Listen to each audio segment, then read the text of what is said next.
تو یہ بریلوی مکتب فکر کی جماعت تبلیغی ایک جماعت ہے دعوت اسلامی، اور پیرلل میں دیوبند مکتب فکر کی، یہ تو جماعت بنی دعوت اسلامی 1981 میں، ایک 1926 میں جماعت بنی ہوئی ہے، یعنی آج سے تقریباً 100 سال پہلے، وہ ہے دیوبند مکتب فکر کی تبلیغی جماعت۔ اس کے بانی بھی ہیں الیاس کاندلوی صاحب، دعوت اسلامی کے بانی ہے الیاس قادری صاحب۔ ایک اہل حدیثوں نے بھی اب بنا لی تبلیغی جماعت، اس کے بانی ہے الیاس اسدی صاحب۔ سلام علی الیاسین، وہ قرآن میں آج آیت بھی آ جائے گی، یہ تینوں ہی الیاس ہیں۔ تو اہل تشیع نے ابھی تک کوئی جماعت نہیں بنائی، ہو سکتا ہے کوئی الیاس نام کا بندہ ڈھونڈ رہے ہوں وہ، تو یہ ایک بائی چانس ہے کہ تینوں کے نام ہی الیاس ہیں، بریلوی، دیوبندی، اہل حدیث، تینوں کی جماعتوں کے جو بانی اور امیر ہیں ان کے نام جو ہیں وہ الیاس ہیں۔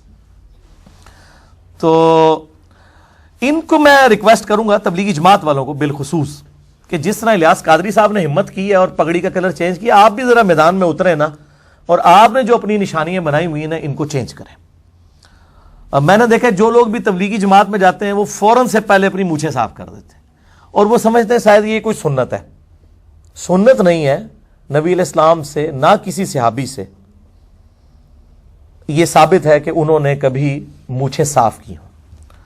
تو مونچھیں پست کر کے رکھیں، یہی سنت ہے، یہی بخاری اور مسلم میں آیا کہ فطرت میں جو چیزیں ہیں ان میں مونچھیں پست کرنا ہے، داڑیاں بڑھانا ہے، مسواک کرنا ہے، ختنے کروانا ہے، یہ ساری چیزیں آئی ہیں۔ اس حوالے سے میں ریکویسٹ کروں گا ان کو کہ صحیح بخاری میں حدیث موجود ہے انٹرنیشنل نمبر کے مطابق 5888 کہ نبی صلی اللہ علیہ وآلہ وسلم نے فرمایا مونچھوں کو پست کرو۔ یہ صحیح بخاری ان کو ذرا دکھا دیجئے، 5888 صحیح بخاری کے اندر انٹرنیشنل نمبر کے مطابق یہ حدیث موجود ہے۔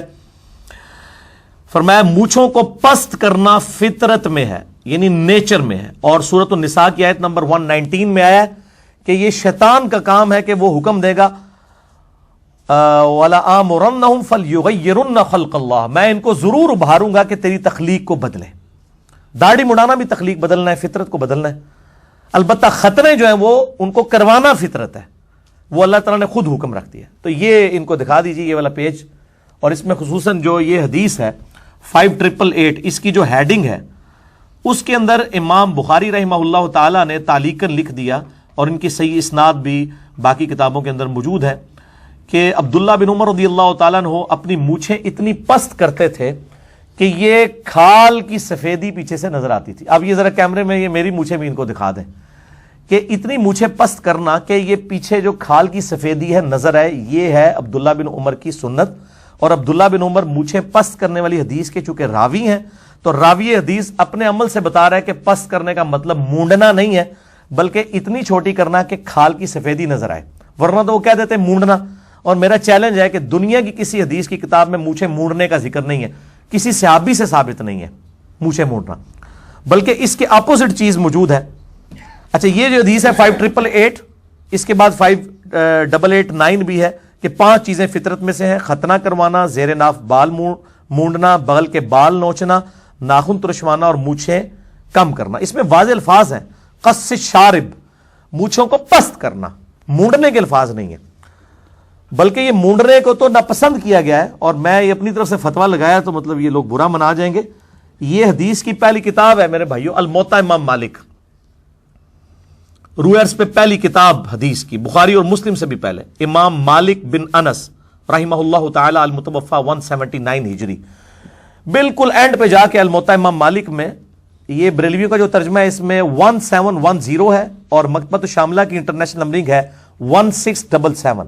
اس میں میں نے یہ انڈر لائن کیا ہوا ہے، امام مالک کی رائے باقاعدہ انڈر لائن کی ہوئی ہے کہ امام مالک رحمہ اللہ تعالی، یہ والا پیج بھی پہلے کور کریں جی، اس کا اینڈ جو میرے لیفٹ والا ہے پیج، اس کا بھی اینڈ کور کریں۔ وہ باقاعدہ یہی بخاری والی حدیث لے کے حضرت ابو ہریرہ سے کہ 5 چیزیں فطرت میں ہیں، جو بخاری میں 5889 ہے، اور اس کے بعد یہ والی جو حدیث ہے جو میں نے انڈر لائن کی ہوئی ہے، اس کے اندر امام مالک رحمہ اللہ تعالیٰ نے باقاعدہ یہ لکھا ہے اسی کانٹیکسٹ میں کہ مونچھیں صرف اس قدر ترشوانا چاہیے کہ ہونٹوں کے کنارے نمایاں ہوں، یعنی یہ جو مونچھوں کے بال جو ہے نا یہ کھانے پینے کی چیزوں میں نہیں آنے چاہیے، یہ کنارہ نمایاں ہو جائے، بالکل مونڈنی نہیں چاہیے، پس ایسا کرنا مسلح ہے۔ آپ یہ جن عالم صاحب نے ترجمہ کیے نا، انہوں نے یہ الفاظ یہ آخری عربی میں تو لکھے ہیں، اردو میں سے کاٹ دیے ہیں. ہو سکتا ہے ان کے پیر صاحب کرتے ہوں. بریلویوں میں بھی مونچھیں مونڈتے ہیں، شاہ احمد نورانی صاحب مونڈتے تھے، یہ سیفی جماعت والے بھی مونڈتے ہیں. انہوں نے ترجمہ ہی اس کا کہا دیا. پھر میں نے اردو میں خود لکھا ہے ساتھ ترجمہ، عربی میں نے دکھا دیے. اس میں الفاظ ہیں ولا یجزہ فیمثل بنفسہ، یعنی جو مونڈتا ہے وہ مسلح کر رہا ہے. مسلح کہتے ہیں عربی میں فطرت کو بگاڑنا،